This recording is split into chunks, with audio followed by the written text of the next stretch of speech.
Assalamualaikum warahmatullahi wabarakatuh. Salam Waalaikumsalam. sejahtera untuk kita semua, Sobat Jagongan. Amin. Ketemu lagi. Apa kabar Sobat Jagongan? Semoga kita semua selalu dalam kondisi sehat dan baik-baik selalu ya. Amin, amin. Nah, edisi kali ini, wah pokoknya Jagongan, Sobat Jagongan ini spesial terus deh tamunya nih. Alhamdulillahnya ya.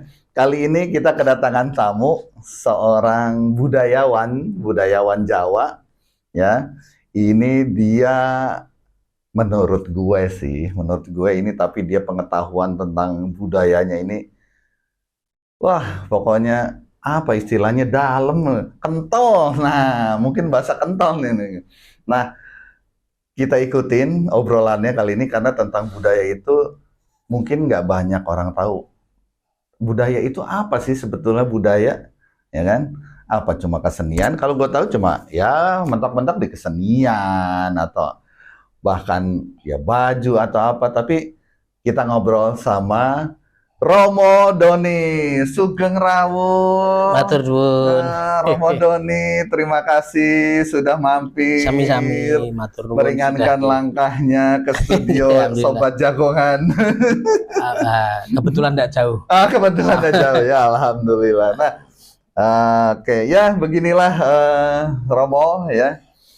Siap. Studio Sobat Jagongan Romo. Kita ngobrol-ngobrol ke depannya nih tentang ya saya kan taunya Romo ini orang yang dengan pengetahuan tentang budaya, khususnya budaya Jawanya lebih kental dari orang-orang nih. Dari saya lah terutama gitu kan, yang saya yang orang masih awam ya, taunya cuma sedikit ya. Apa sih budaya? Ya budaya tari, ya gitu kan. Nah, mungkin nanti tapi sebelum mulai nih Romo, saya mau tanya dulu nih, ngobrol dulu nggak apa-apa ya, flashback ya. Monggo. Nah, pertama nih Romo ini sebetulnya namanya Romo sesuai KTP atau panggilan aja nih? Iya, panggilan ya, panggilan. sebutan. Artinya KTP saya kan Doni Satrio Wibowo. Terus kalau sekarang wajib ditambahi SSMPD gitu. Dokter belum minta doanya. Amin, insyaallah. Nah, jadi Romo itu panggilan dari muda. Dari kira-kira SMA lah. Jadi sebenarnya kalau kita tarik mundur itu bahasa umum ya. Artinya bapak atau ayah. Dalam pengertian bahasa Jawa sendiri itu Romo adalah bapak ya. Di pewayangan masih nyebut Romo Semar. Romo Begawan, Romo Prabu gitu ya. Lalu di bahasa Sunda atau bahasa Ngapak ya. Ngapak tuh Banyumas, Tegal, Brebes, Cirebonan, termasuk juga Banten, Serang, jadi Rama. Di Sunda juga jadi Rama kan. Lalu jadi Mama, sehingga orang di Cirebon manggil bapaknya Mama. Kalau nggak mudeng bingung loh. Laki-laki kok panggilnya Mama gitu. Kalau ibu lalu di Cirebon Mimi dari kata Umi bahasa Arab. Lalu gelar Mama juga untuk kiai-kiai sepuh di Pasundan. Yang ulama mudanya kan Ajengan. Ya kalau ulama sepuh di Pasundan di Jawa Barat panggilnya Mama Pagelaran, itu leluhurnya Kang Emil. Lalu di tetangga kita dekat sini Bogor ada Mama Falak Pagentongan, tokoh di situ. Nah artinya Mama dari kata Rama juga, Romo artinya bapak. Nah, saya karena mungkin masih kental dari lahir dari keluarga, lalu juga mungkin masih sebenarnya tidak untuk dikeluarkan tapi masih bertanggung jawab mengurusi trah ya. Jadi ya terus karena aktif di budaya akhirnya dari SMA sudah dipanggil Romo, termasuk guru-guru SMA, kawan-kawan SMA udah panggil Romo. Tapi itu awalnya dari keluarga, maksudnya lingkungan keluarga. Lingkungan, karena akhirnya teman-teman sekolah. Iya, karena tahu teman-teman sekolah awalnya. Iya, teman sekolah termasuk guru lalu tahu. Saya sekolah tuh lucu, nggak merasa jadi murid. Ya artinya sekolah umum, tapi ketika guru masuk, guru nggak duduk di kursi depan, tapi di bangku saya kan kosong nih. Kalau duduk 48 kan 47 ya. Saya kosong, nah tuh kadang gantian orang curhat. Nah kalau ada guru masuk sebelah saya. Jadi kami ngobrol, sekretaris kelas suruh nyatet kenapa. Jadi memang sudah kadung begitu ya. Itu kita anggap aja tugas ya. Tapi enggak enteng juga sebenarnya. Lalu dipinjam oleh saudara kita Katolik, dipinjam untuk menggantikan padre, father ya kan. Menggantikan kata bapak dalam konteks pastor itu jadi Romo itu pinjem. Pinjem nggak bayar royalti, nggak balik-balikin. Saya kalau di pertemuan FKUB, Forum Komunikasi Antar Umat Beragama, sering bercanda begitu. Romo, Doni UI dari NU malah temennya ini Romo Markus, bukan. Saya Romo Jawa asli. Tuh beliau minjem Romo tapi nggak balik-balikin, nggak berani, ketawa ger gitu kan. Artinya di kebetulan saya di Les Bumi NU juga. Oke. Sekarang bantu PWNU Jawa Barat, Les Bumi PWNU Jawa Barat. Ketuanya Ajengan Dadan Madani. Nah, dulu saya bantu Les Bumi Depok. Iya. Terus masih bantu itu juga dulu di divisi Les Bumi PWNU. Nah, di NU kiai-kiai juga masih diaturi Romo sebenarnya. Jadi tidak lalu, tapi orang awam kan mengenal Romo lalu saudara dari Katolik gitu. Malah nggak pinjem itu. Pinjem nggak jelasin. Tapi kan enggak apa-apa, kita cincai. Kita kan bangsa paling cincai kan. 86. Oke. Nah, dari kembali ke belakang kita flashback ya. Ini kan kalau saya nyontek nih. Maaf sambil. Silakan. Kopi Depok nih. Iya. Boleh nyebut merek nggak? Jangan ya. Tapi orang tahu kalau kopi Depok. Nah, dari kalau saya baca sejarah pendidikannya Romo sendiri gitu kan. Itu kan S1-nya itu sastra Jawa. Iya. Nah, ini kan ya istilahnya orang zaman saya dulu ya, mungkin kita nggak jauh beda lah, dalam arti lebih milihnya sastra Inggris, sastra Prancis, Arab, Cina, segala macam. Jepang gitu. Iya, Jepang. Nah, ini sastra Jawa. Ini memang istilahnya memang keinginan Romo untuk masuk, memilih dulu. Kalau zaman saya kan UMPTN nih, pilih jurusannya sastra Jawa gitu. Atau memang ya udahlah yang sepi aja, yang penting keterima di universitas gitu. Gimana kalau boleh cerita? Jadi saya dulu zaman kita atau kami kayaknya sama ya, masih mengalami A1, A2, 3, 4 dan seterusnya itu. Saya kebetulan A2. Waduh, biologi kimia. Apalagi dari biologi kimia. Dan memang saya suka sebenarnya biologi kimia. Nah, ketika lulus saya daftar IPC. IPC itu yang program campuran. Yaitu kedokteran Unair, kehutanan UGM dan sastra Jawa UI. Nah, lalu ya dari itu Desikora, pokoknya salah satu keterima, mau paling buncit mau paling atas ya. Terus saya di UI itu nomornya X. Nah, kata saudara di Surabaya loh, kayak namamu keluar di Unair itu. Enggak, yang sastra Jawa aja, karena memang ada nomor X dan Y di nomor mahasiswa itu katanya memang di 2 tempat begitu. Zaman itu ya, sekarang mungkin udah enggak. Jadi saya sempat 10 tahun nggak main ke keluarga Surabaya. Nanti digini-gini kan, kok malah ngambil yang sastra Jawa. Tapi saya sampai sekarang walaupun S1 saya sastra Jawa, lalu pendalamannya filologi ya, naskah kuno. Lalu S2 sejarah, saya memang tetap suka biologi dan kimia. Artinya saya senang ngeramu-ngeramu. Artinya lalu jamu-jamu herbal di kebun-kebun. Saya kalau nggak enak badan tuh nyari ke Tegalan, ke padang rumput gitu. Terus saya tetap senang mempelajari flora dan fauna. Lalu terakhir saya kan masih bantu pusat kajian di UI ya, di bidang budaya di kampus UI. Masih dengan kawan-kawan BRIN meneliti flora fauna dari BRIN Cibinong itu kan LIPI flora fauna itu. Kita meneliti bersama relief Borobudur, Candi Borobudur. Tapi dari sisi flora fauna, nah saya kebetulan karena dari budaya bantu sisi pemanaannya, semiotika. Beliau ahli taksonomi itu, bisa membedakan relief ini pohon kluweh, ini pohon sukun. Kalau kita mata telanjang pohonnya asli itu sudah membedakan. Tapi di relief Mahat itu bisa bikin yang bisa para taksonom membedakan. Betul. Taksonom dari flora fauna BRIN biologi itu bisa membedakan ini ciri khas ini sukun, ini kelihatan gitu. Memang pemahat kita luar biasa zaman. Dan realis. Candi-candi lain yang di Asia Tenggara yang lain, misalnya di Indochina maupun yang di India, itu jarang realis. Banyak yang dekoratif ya, stilasi. Saya gambar singa ya cuman kaki 4 terus depannya jebubuk gitu. Di kita bisa realis, sehingga para ahli taksonom flora fauna bisa bedakan gitu. Artinya di situ flora fauna untuk menjelaskan juga makna, tapi juga menggambarkan pengetahuan etnoekologi masa itu kan. Sehingga saya A2-nya enggak hilang. Tetap nempel terus. Nempel A2-nya enggak hilang. Ya, walaupun nggak ngambil dokter dan kehutanan UGM. walaupun secara pendidikan SMA, ya secara mungkin bahasa kerennya secara passionnya masih tetap lengket lah. Saya masih lengket sama sekali. Biologinya, gitu Saya masih kan. kalau kopi ini kopi mana, bagaimana masih itu konteks flora kan gitu. Nyambung ke S1-nya itu sastra Jawa gitu kan, tapi mengambil dari sisi filologi naskah kuno. ya. Karena ada pendalaman linguistik, ilmu kebahasaan, tata bahasa ya, lalu ada pendalaman sastra, literatur, ada pendalaman budaya. Saya yang pendalaman filologi, yaitu naskah kuno. Baru S2-nya ya, sejarah. UNJ-nya sejarah. Sejarah. Luar biasa. Nah, Sobat Jagongan, jarang-jarang nih ketemu orang yang memang benar-benar bahasa saya cinta banget gitu sama budaya lokal. Saya jadi malu sendiri sebetulnya di satu sisi. Nah, tapi inilah menariknya ya Sobat Jagongan. Kita akan ngulik lebih banyak nih sama Romo nih. Nah, di awal saya udah buka nih mengenai Romo adalah orang budayawan gitu. Yang menurut saya sementara ini adalah paling tidak lebih banyak mengerti tentang budaya, khususnya Jawa.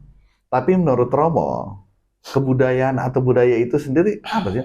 Kalau saya kan taunya kayak gini lah. Ini saya senang menyukai budaya Jawa dengan baju luriknya. Romo dengan penampilan baju ini sembagi namanya. Sembagi ya. Belum lagi ini tutup kepala. Kayaknya boleh juga tuh nanti biar saya matching nih nanti di tengah-tengah nih. Siap. Terus kemudian ada kerisnya. Ini kan sudah istilahnya belum lagi bawahannya nih kan kain gitu. Jadi kan udah benar-benar mencirikan istilahnya budaya asli Jawa gitu ya.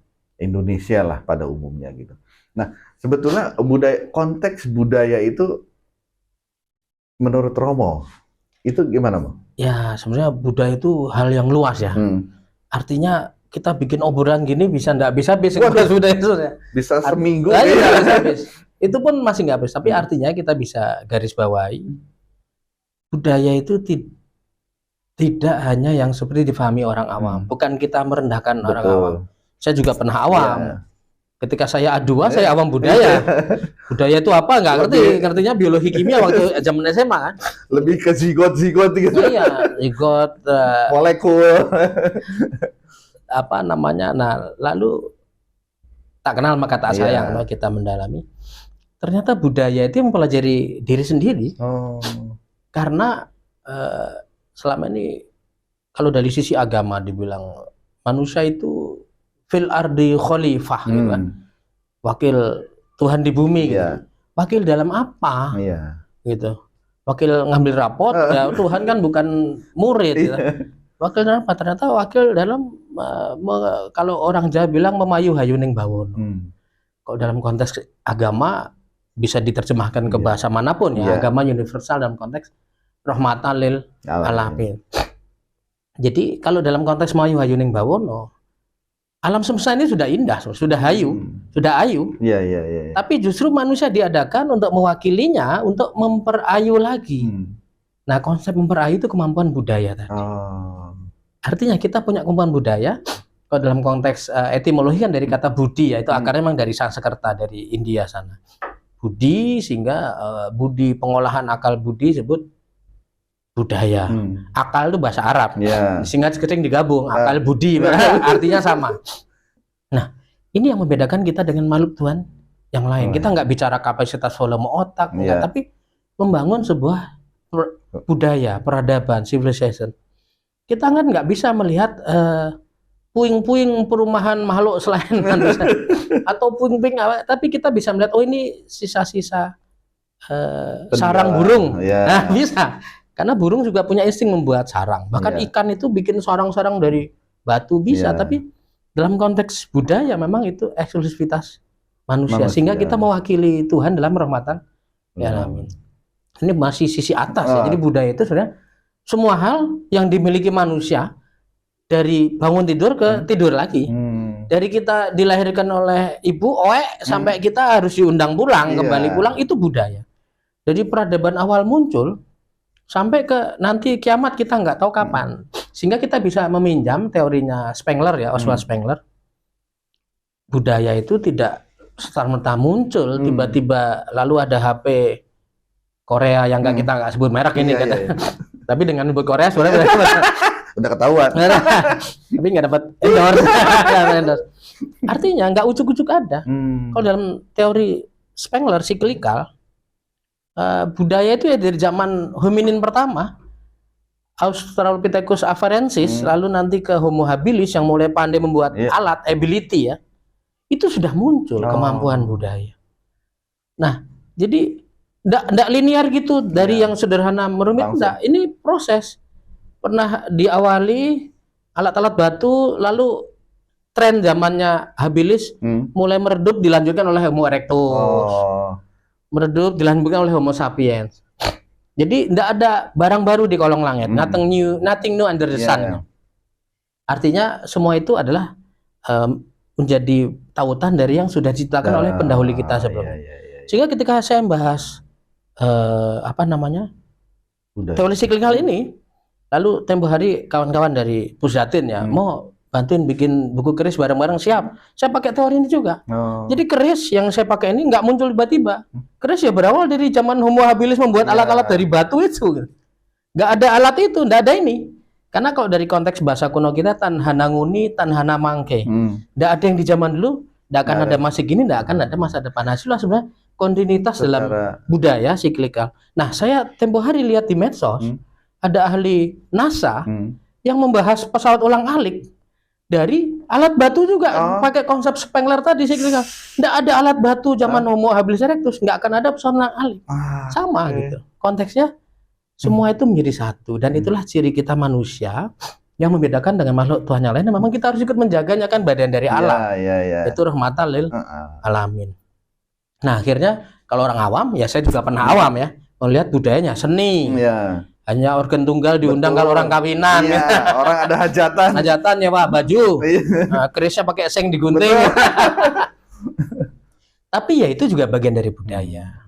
Walaupun tetap harus kita dalami lagi, budaya itu ya harus yang kita miliki, dan kita harus pastikan itu arahnya ke arah kebaikan, karena kita mewakili dunia. Karena kan seperti pisau mata dua. Kalau kita nggak hati-hati dengan kemampuan kita merusak alam.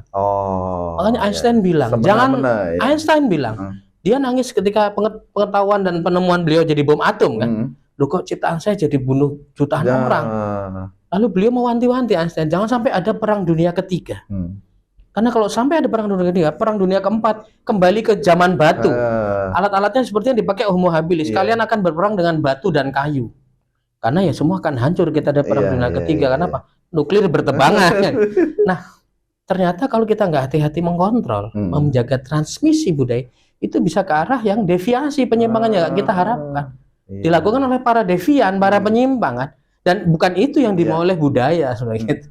Nah, saya pernah dengar nih gitu ya, bahwa dalam pengertian budaya sendiri itu ada 7 unsur atau komponen di dalamnya gitu. Ya sebenarnya para ahli ini mencoba membagi membagi budaya itu unsur agar mudah dipahami saja. Karena kan saking luasnya budaya, semua milik manusia ini dari sejak Australopithecus afarensis itu sampai sekarang tuh budaya semua. Nah, kalau kita ambil dari sisi yang paling sulit berubah, alias yang sudah tersublim. Itu sublim itu kalau di fisika sublim molekul kimia ya, menjadi jenuh gitu. Kalau tersublim dalam pemikiran manusia itu ya sudah terendap dan menjadi suatu dasar pemikiran, sulit berubah. Nah, kalau dari konteks yang sulit berubah itu yang pertama sebenarnya religi. Religi. Cuma kan banyak orang agama sama budaya jangan disatukan lah. Itu hal berbeda, luar repot ya. Itu hal berbeda, agama itu suci. Loh. Iya, tapi nanti dulu. Wong wahyu lewat Jibril atau Gabriel atau apapun namanya itu pakai bahasa manusia kok. Artinya kita zaman Nabi Musa, Ten Commandment kan pakai bahasa yang Hebrew, Ibrani. Bahasa Ibrani itu kan bukan bikinan Jibril. Itu bikinan manusia. Ibrani ya ribuan tahun di situ. Begitu kan Nabi Isa dengan Aramaik ya. Nah, ketika Kanjeng Nabi Muhammad dengan bahasa Arab. Itu bahasa manusia lah. Jibrilnya aja bawakannya pakai bahasa Arab. Itu bagian dari budaya bahasa. Lalu para nabi ketika mengajarkan ajaran Tuhan itu sehari-hari menggunakan cara budaya, kehidupan sehari-hari. Itu kan cara budaya, cara makan, cara bertetangga yang baik, cara ini. Loh itu kan budaya. Artinya budaya diturunkan wahyu pakai bahasa manusia, lalu diterapkan sehari-hari pakai contoh budaya manusia. Itulah yang pertama unsur. Unsur yang kedua yang paling sulit untuk diubah, walaupun bisa berubah. Tapi butuh proses yang lebih lama. Sama kayak tadi agama. Nggak mungkin kita Jumatan besoknya lalu mingguan kan nggak mungkin. Pasti ya Jumatan terus. Nah, artinya memang sulit diubah itu dalam konteks kepercayaan, belief ya. Nah, dalam yang kedua adalah unsur sosial kemasyarakatan. Artinya unsur politik, unsur pemerintahan itu nggak mudah langsung diubah. Artinya sudah menjadi ciri suatu bangsa. Unsur pemikiran kemasyarakatan ya, ada dusun, ada desa, ada lurah, ada camat, ada bekel, ada buyut, ada mandor, ada RT RW. Itu bagian dari itu. Lalu menyebut masyarakat Jawa Mbak Mas, nggak pakai Mbak Mas ditampar, nggak boleh langsung nama jangkar gitu. Tapi di etnis lain ada yang beda. Itu kan ciri. Di etnis lain kalau di Minang manggil Uni, Uda, itu nggak boleh dianggar, memang sulit berubah. Itu sudah jadi ciri khas etnis tertentu. Nah, ini yang kedua, ada unsur sosial kemasyarakatan. Yang ketiga itu pengetahuan. Pengetahuan dalam artian, kalau Descartes bilang cognito ergo sum, kan, aku berpikir maka aku ada. Soalnya di awal adanya agama itu kan kesadaran juga, bahwasanya manusia ini di bumi tidak kosongan. Artinya ada sisi materi fisik, ada sisi energi jasad kan gitu. Nah, pemahaman itu sebenarnya juga yang melahirkan ilmu pengetahuan. Nah, ilmu pengetahuan secara tradisional muncul dalam banyak mitos-mitos. Menjelaskan gunung berapi pakai mitos dewa-dewi. Tapi itu bagian dari ilmu pengetahuan tradisional kan. Jelaskan obat-obatan, jamu-jamuan, niru hewan. Kalau dia terluka, dia akan lihat. Kalau tupai terluka, dia makan daun apa. Orang-orang di pinggir hutan. Oh, tupai kalau terluka, dia gigitin daun itu.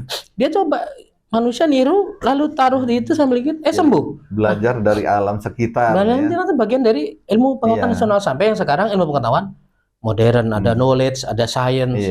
Bagaimana science ini menggodok knowledge sebagai raw material, ya, bahan mentah. Nah, makanya jangan sampai ilmu pengetahuan itu dipisahkan. Science sebagai ilmu, lalu pengetahuan sebagai knowledge nggak boleh dipisahkan, karena kalau dipisahkan ini kering. Nah, ini bahan mentahnya dari sini. Mau masak nggak ada bahannya dari mana. Sehingga kalau kita ada knowledge tradisional, pengetahuan tradisional, jangan dimusuhi. Ada jamu-jamuan, cara pengobatan tradisional, bahkan apapun. Itu bahan mentah untuk cikal bakal. Jangan dimusuhi.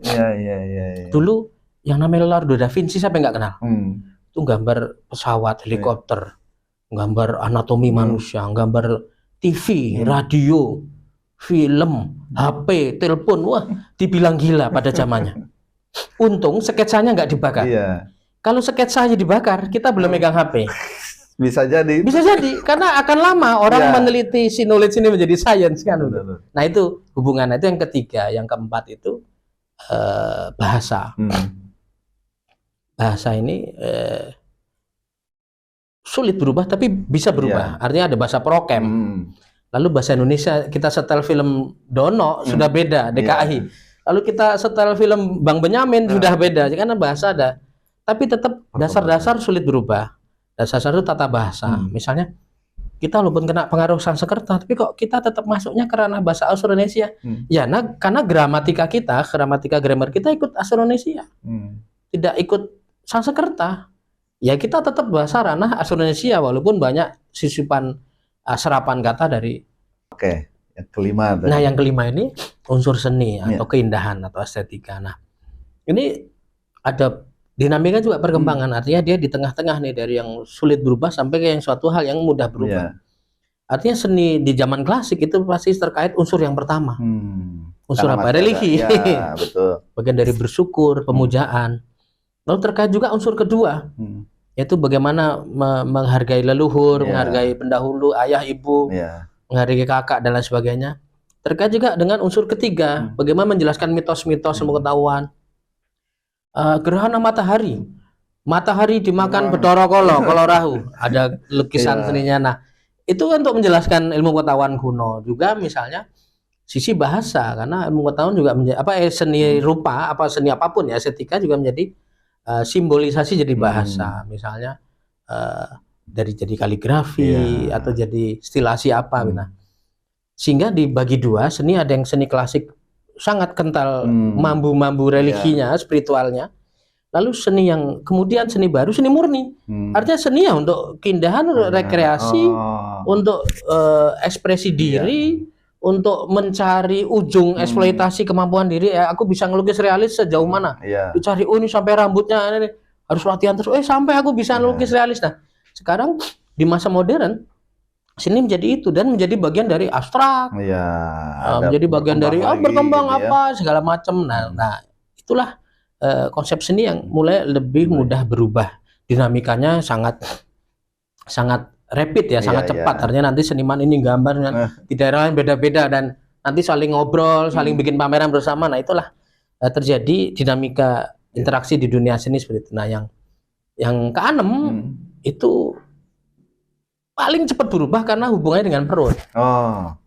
Kebutuhan. Dulu zaman leluhur kita manusia purba kan tidur di goa. Bangun tidur kan lapar. Yang dipikir apa? Makan. Berburu kan? Bikin alat buat berburu juga. Dulu belum ada kopi. Kita sekarang bangun tidur nyari kopi. Mungkin dulu ada kopinya tapi beda. Numbuk dulu, metik dulu. Nah, artinya cara memenuhi kebutuhan. Itu ekonomi kan, mata pencarian. Lalu dengan kelompok berburu kelompok sendiri repot. Malah dia nyari dia yang diburu. Jadi nah, karena memang ini hajat yang nggak bisa ditunda, kan nggak bisa nunda perut dan lain-lain, nggak hanya perut. Sehingga ada kebutuhan primer, sekunder, tersier, nggak bisa ditunda. Tersier mungkin bisa kan, lukisan nanti dulu. Kalau lapar, nah disitulah akhirnya di sisi mata pencarian ini sering terjadi perubahan. Dagang mie ayam nggak laku, ganti martabak misalnya. Macul. Ke kota deh kalau lagi nunggu panen apa gitu. Nah, itulah sisi ekonomi. Ekonomi bagian dari budaya. Sehingga terbentuklah budaya-budaya yang melingkupi pertanian. Artinya masyarakat pertanian beda dengan masyarakat peladang. Karena berbeda, nanti sama-sama bertani, yang bertani padi sama bertani gandum beda. Gandum di sisi sana yang mengalami 4 musim. Gandum coba datang sini kurang bagus. Nah, itu berbeda budaya. Nah, yang ketujuh adalah teknologi. Teknologi itu cara memudahkan apapun yang kita inginkan. Tadi lapar, bikin panah dulu kan, dari matanya batunya batu beling itu, namanya obsidian, karena ringan dan tajam kalau serpih. Itu. Zaman Mesolitikum terkenal tuh mata panah atau mata tombak dari obsidian, batu kaca, tapi kaca alami ya, belum ada pabrik kaca zaman itu. Itu untuk teknologi itu memang untuk memudahkan kehidupan. Termasuk memudahkan ekonomi, mudahkan apapun, mudahkan sosial itu. Nah, di sini sekarang teknologi nih. Saya lagi megang HP, nggak saya sebut ya. Sudah ada yang baru. Seri terbaru. Ini kalau mumet tukar tambah nggak kelar-kelar. Ngikutin terus. Dan sedihnya karena lalu memang manusia agak lupa karena tugas. Ada beberapa yang lupa. Tugasnya tadi rahmatil alamin yang memayu hayuning bawono, sehingga Einstein muncul ketakutan jangan sampai ada perang dunia ketiga. Karena memang banyak teknologi untuk persaingan perang. Akhirnya militer. Ego kan, hegemoni. Akhirnya tadi Einstein sedih karena ciptaannya untuk bunuh jutaan orang. Lalu beliau mewanti-wanti jangan sampai ada perang dunia ketiga, karena kalau terjadi perang dunia keempat kembali zaman Homo habilis gitu kan. Zaman batu lagi. Batu lagi, perangnya nanti lempar-lemparan itu. Panahnya obsidian lagi kan. Nah, itulah sisi teknologi itu. Sedihnya memang masih dikapteni oleh militer. Artinya ini muncul juga karena untuk telekomunikasi militer awal. Satelit lebih memudahkan. Termasuk ini yang nyuci motor, nyuci mobil, ada yang touchless sekarang. Itu ternyata penemuan apa? Buat nyuci tank. Karena nggak ada waktu nyuci, gitu. Artinya bagaimana ditemukan sampo khusus yang begitu disemprot, dibilas langsung tank itu bersih. Padahal tank terkena lemak dari mungkin hewan dan manusia darah. Lumpur, lalu mesiu, lalu apa, sehingga keraknya itu sulit dihilangkan. Nah, dengan sampo itu langsung langsung. luntur. Karena nggak ada perang kan? Iya. Penemuan yang sama buat motor dan Buat mobil. Nah ini fakta. Nah Iya, itu dalam iya, teknologi iya. itu unsur yang terakhir. Luar biasa. Nah, Sobat Jagongan, saya juga baru tahu nih ternyata ada begitu banyak pengertian yang terkandung di dalam budaya itu sendiri, kebudayaan. Dari mulai yang pertama religi sampai yang terakhir, yang ketujuh itu teknologi. Luar biasa banget deh. Nah, wah, aduh, langsung breng ini semuanya banyak banget pengetahuan ini. Luar biasa. Mau, ini kita balik lagi, itu nanti kita terpisah lah, kita bahasin satu-satu tuh. Pokoknya palu gada. Betul, kita kelet ini satu-satu kalau nanti kita palu ke depannya. Nah, kembali ke kebudayaan yang dalam ruang lingkup lebih kecil lah. Ya, kita di Jawa nih khususnya kita udah mewakili nih kayaknya nih saya pakaian begini, Romo pakaian lengkap begitu. Dan satu sisi ini kan kalau secara apa yang saya ketahui gitu ya bahwa kebudayaan Jawa itu kan memang udah sangat tua lah, sangat lama gitu ya. Itu kan dari zaman kerajaan-kerajaan, bahkan itu tadi diantaranya dari kepercayaan religi itu masuk ke poin satu. Nah, kita udah gitu ditambah belakangan saya banyak lihat tayangan-tayangan kok justru bule-bule yang bisa main gending, yang bahasa Jawa dibawa ke negaranya. Betul, nggak usah dibawa ke negaranya, di negara kita aja mereka ngobrol pakai bahasa Jawa gitu kan. Saya sendiri merasa satu sisi saya juga ada turunan Jawa tapi kok kalah gitu kan. Ya istilahnya apa ya, rasa untuk mencintai itu menurut kacamata saya udah mulai luntur nih gitu kan. Nah, Romo sebagai seorang yang memahami secara ini gimana mau menurut pandangan Romo? Ya tadi ada kata-kata tak kenal maka tak sayang. Jadi muncul dari mana sih sayang? Karena tadi pengolahan ada input, processing, dan output itu kan dikognisi. Tapi bagaimana menjadi difahami secara rasa, menjadi sebuah mentality, menjadi pemahaman moral, rasa afeksi, itu tidak afektif. Itu juga bagian dari budaya manusia. Nah, lalu bagaimana aplikasinya sehari-hari menjadi gesture, lalu menjadi kemampuan berbicara, menjadi tingkah laku, tindak tanduk, lalu kemampuan membuat produk-produk, itu sisi konasi psikomotorik. Sehingga harusnya kan menjadi satu. Nah, kalau dulu anak kecil-kecil masih padang bulan itu, bulan purnama main, kupat sodor. Nah, sekarang di kamar aja. Nah, sisi interaksi, nah ini yang kita harus jaga, sisi transmisi. Artinya kalau kecintaan itu tadi, konteks pembangunan afeksi itu bagaimana? Nah, yang pertama memang kesadaran. Nah, bagi saudara-saudara kita orang Barat ya, mereka dari ras Kaukasian, itu juga nggak instan jadi sekarang ini. Mereka pernah mengalami dark age, zaman kegelapan yang kalau kita baca ngeri sekali. Lalu ternyata disapa oleh para ilmuwan dari Baghdad kan, dari dinasti Abbasiyah, Ibnu Rusdi dan Ibnu Sina dan kawan-kawan. Lalu mencapai Afklarung itu, Renaissance. Sehingga menjadi Barat yang sekarang. Dan terus terang kalau kita mau jujur, menerima yang menang di dunia sekarang Barat. Yang kita pakai semua Barat. Lurik yang jenengan pakai, benangnya, mesin pintalnya, kayaknya tetap konsep Barat. Walaupun cara yang ini batik yang saya pakai ini. Walaupun secara desain atau apanya tetap ini. Ini Barat. Produknya. Produknya kapasnya, katunnya, mesin pintalnya. Nah itu. Terus saya pakai kaos, kaosnya Barat. Kursi ini, dulu kita nggak duduk di kursi, kita lesehan di bawah. Kursi meja ini dari Barat. Nah artinya orang Barat dia tidak instan mengalami. Nah prosesnya dari sekarang mereka mencari Renaissance sampai mereka jadi pemenang. Nah kita sebagai bangsa yang merdeka harusnya bisa bersaing secara sehat. Kita juga bisa menjadi pemenang dalam konteks yang positif. Ya saling bersaing saja. Tidak lalu membenci, Barat jelek, kita nggak usah pakai Barat ya. Tidak dalam konteks itu. Kalau zaman perang dulu boleh, sekarang sudah tidak. Dulu Mahatma Gandhi pernah nolak Inggris itu, dia bakar baju-baju Inggris. Itu dalam konteks perjuangan kemerdekaan ya. Nah, lalu kenapa orang Barat malah ini? Karena orang-orang Barat yang sudah pernah mengalami busuknya peradaban, mereka dark age itu kan titik terendah mereka. mereka bisa memahami budaya yang tinggi. Sehingga kita melihat budaya Nusantara, budaya Cina, budaya India, budaya di mana itu mereka bisa, oh ini ada ketinggian. Termasuk ketika mempelajari budaya Indonesia. Seorang Romo Magnis Suseno itu orang Jerman, ya toh, ngajar di Diarkara toh, mengatakan saya orang Jawa tapi kebetulan terlahir di Jerman. Artinya memahami bahwa sisi ketinggian dalam Nusantara, dalam konteks netralitas ya, objektif ya, tidak dalam konteks subjektivitas. Kalau kita subjektif, kita lahir sebagai orang Nusantara, karena subjektif kadang tidak mengkaji, kadang juga tidak bersyukur. Kadang tidak merasa kalau itu sebenarnya tinggi gitu. Tapi yang merasa malah, kita belajar gamelan, saya ngajari gamelan.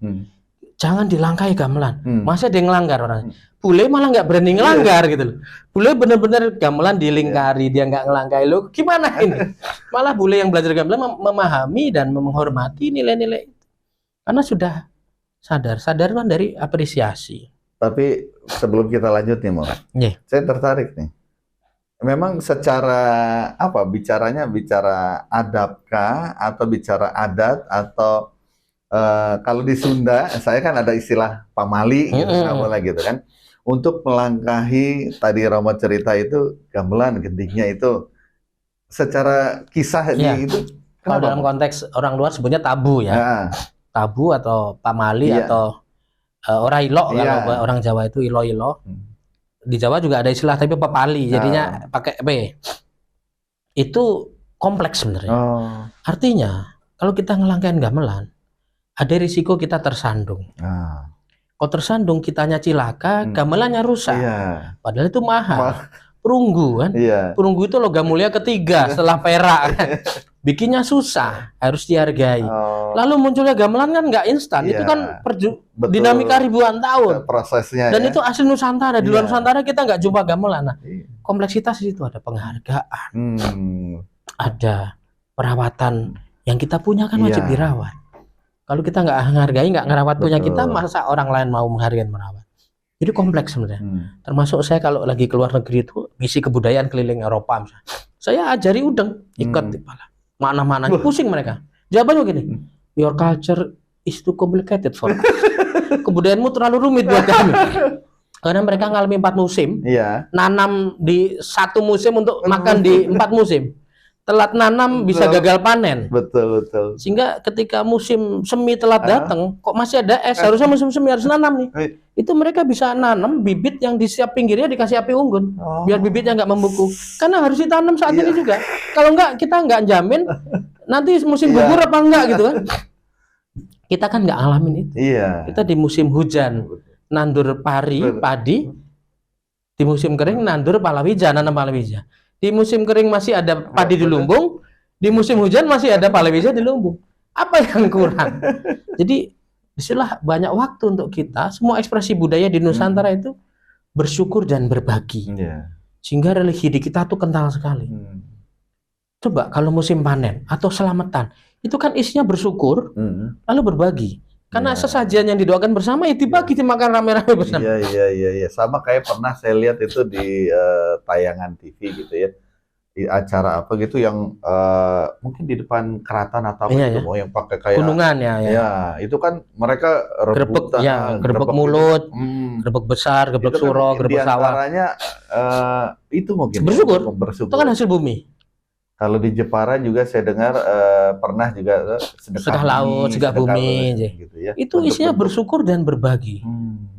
Artinya berbagi nggak hanya kepada kita, kepada makhluk lain juga. Makhluk Tuhan kan kita wakilnya.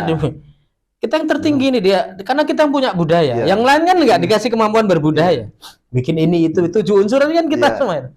Sehingga kita yang diwakilkan untuk bisa menjaga semuanya. Segah bumi, segah laut. Kita bersama-sama kita mengucapkan syukur dengan bentuk simbol-simbol. Lalu bersama-sama kita berbagi, kita juga mendapatkan itu. Nah, saya tertarik mau dari tadi ngeliatin bajunya Romo, keren banget gitu. Terlepas dari batu. Tapi ini baju, istilah baju apa ya? Nyebutnya apakah baju, kalau di sekarang itu saya maaf cakap kenalnya apakah ini formal, kayak bicara jas formal gitu kan. Walaupun sekarang batik pun dianggap sudah formal. Iya. Nah, tapi saya juga pernah dengar bahwa di keraton kita, khususnya di Solo, Jogja itu ada berbagai macam istilahnya masih konteks. Kayak saya nih, mungkin saya kan asal beli-beli aja nih. Yang parahnya lagi nih boleh minjem gitu kan. Tahu apa? Istilahnya, tapi juga yang penting kan mengapresiasi. Iya, dalam arti ada katanya kalau yang garis lurus atau di tangannya itu ini ada punya arti sendiri gitu. Mungkin juga di pakaian yang Romo pakai ini ada dari ini, kalau ini mencirikan bunga-bunga, ini bring sedapur ya. Simbol. Nah, konsep ini seringnya disebut keluarga kembang jahe. Kembang jahe. Ya, lurik ini. Kan nggak ada gambar kembang jahe. Enggak. Dalam konteks tanah selang-seling batang, lalu daun, lalu muncul kembangnya berwarna kuning. Ya. Nanti ada nama yang lain, warna yang berbeda. Ya. Misalnya yang dipakai di seragam keraton Jogja itu di dalam peranaan ya. Desainnya malah niru baju Aceh. Desainnya, tapi garisnya 3-4. 3 biru selang-seling sama 4 biru itu menggambarkan kaulu dari parepat. Kaulu itu orang luar, kawulo ya. Tapi di dalam konteks kebersamaan, bersama membangun kebudayaan dengan keraton, menjadi parepat, menjadi rekan, menjadi partner, jadi mitra. Artinya di dalam itu adalah petugas negara menjadi rekan bersama membangun negara. Nah, itu dimotifkan dalam peranaan, ya ada makna. Biru dongker itu kaulu dadi parepat, itu peranaan. Nah, kalau sembagi ini kan gambarnya bunga-bunga, itu konteks rasa syukur. Bunga itu kan sebenarnya yang terindah dari pohon tumbuhan seperti di belakang ini pisang Bali. Ada motifnya nanti batik di Solo itu, Surakarta batik motif pisang Bali. Simbol yang terindah dari sebuah tanam yang tumbuh akarnya di bawah itu bunga. Bunga itu simbol sudah mencapai puncak rasa syukur. Nanti ada buahnya. Dan ini simbol pertama rasa syukur. Kedua, dalam konteks unsur yang kedua, sosial kemasyarakatan tadi itu, ini menunjukkan sembagi dipakai oleh siapa? Nah, oleh tokoh-tokoh tadi, priai-priai misalnya, kalau dalam konteks itu ya. Kenapa kok mereka? Karena mereka yang bertugas memastikan dalam komunitas-komunitas, kalau dulu kerajaan yaitu memastikan dari kepentingan dari bawah sampai ke atas itu bisa harmoni, gitu. Tapi dulu memang agak ketat. Ini dulu masyarakat umum nggak boleh pakai batik. Dari zaman kuno ya, kerajaan Hindu. Kita temukan relief patung-patung arca-arca batu yang sudah ada batiknya. Kayak yang terkenal tuh patung Pratnya-Paramita Kendedes, pendarmaan perwujudan Kendedes sekarang di Museum Gajah. Dulu dari Leiden. Dibawa pulang dulu Prof kalau nggak salah Prof Sumadyo itu yang dari arkeolog UI yang minta dibawa pulang. Ya sudah ada batik, tapi lalu masyarakat jarang. Jadi dulu kalau masyarakat umum pakai kain bawahnya ini kan kain bawah ya, itu hanya kain lurik juga atau kain polos. Lalu ikat atasnya ya ikat polos saja. Nah lalu belakangan sebenarnya ada andil Wali Songo. Wali Songo minta izin ke raja-raja agar batik boleh di masyarakat, tapi motifnya dibedakan. Sehingga akhirnya ada motif larangan yang boleh hanya dipakai kerabat keraton, ada motif umum. Nah itu menurut kajian itu sejak Wali Songo. Sebelumnya enggak boleh. Sehingga akhirnya sejak Wali Songo batik dipakai di bawah dan di atas. Nah lalu batik dipakai di baju itu baru-baru saja kalau nggak salah oleh Pak Ali Sadikin. Ali kan masih menak juga dari Priangan. Ngasih turunan menak beliau prihatin ketika sudah pakai baju Eropa semua, kita merdeka pakai celana bahan pantalon ya toh. Lalu baju juga bahan kadang satu ini, terus batiknya kemana? Nah beliau bikinlah kemeja dari batik. Seharusnya beliau jadi pahlawan batik juga. Betul. Kita promosikan ya. Pak Ali Sadikin jadi yang, masih kerabat jenengan itu dari sisi ibu ya. Nah itulah yang istilahnya ya entah apapun itu namanya, entah pionir atau dia mungkin tadi bahasa Romo adalah pahlawan, orang yang berani istilahnya mengangkat kekayaan budaya negeri sendiri. Gitu. Kalau nggak ada Pak Ali Sadikin, kita lupa batik. Karena begitu batik nggak diangkat di kemeja, di hem, ya orang lupa batik karena nggak ada lagi yang berkain dan berudeng seperti saya kan. Saya masih ngalami kuliah dengan dosen perempuan yang masih bersanggul di UI. Masih ada beberapa ibu dosen yang bersanggul dan berkebaya berjari masih ada. Tapi nggak mengalami yang bapak dosen kan. Iya. Tapi pendahulu saya mengalami, bapak dosen juga masih seperti ini dulu. Ngejot sepeda ontel. Tapi kita nggak ngalami, tapi kita masih sempat ngalami yang ibu dosen. Betul. Yang berkebaya. Iya kan juga udang-udangnya. Iya, ini saya nggak punya belangkon, ini ikat sendiri. Oh iya. Ini mondolnya juga rambut asli. Oh iya. Ini bisa dilepas. Saya mondolnya udah nggak ada. Nah, sobat jagongan, wah nggak berasa nih ngobrol sama Romo. Lagi temenin kopi ya? Iya, temenin kopi. Luar biasa. Maksudnya dalam arti di sini kita benar-benar baru, saya terutama ini baru benar-benar yang mendapat pengertian bahwa budaya itu ternyata nggak sekecil itu, ruang lingkupnya sangat luas sekali. Nah, sobat jagongan, terus ikutin obrolan kita sama Romo nanti di sesi-sesi berikutnya, karena ini masih panjang nih ceritanya, masih banyak ABCDE-nya ke belakang. Tapi karena kita juga terbatas waktunya, Romo ya, sekali lagi terima kasih, jangan sungkan, jangan bosan untuk kita terus ngobrol ke depannya. Semoga kita selalu diberikan kesehatan. Amin. Ya. Jadi kita bisa silaturahmi terus, ngobrol santai lagi di sini Jagongan. Nah, buat sobat Jagongan, dukung terus channel Jagongan yuk ya. Yang belum subscribe, like, comment, share. Buat yang sudah, terima kasih buat supportnya selama ini. Sampai ketemu lagi kita di edisi berikutnya, membahas budaya Jawa, Indonesia pada umumnya, dan ngobrol bareng sama Romo Doni. Terima kasih. Wassalamualaikum warahmatullahi wabarakatuh. Waalaikumsalam.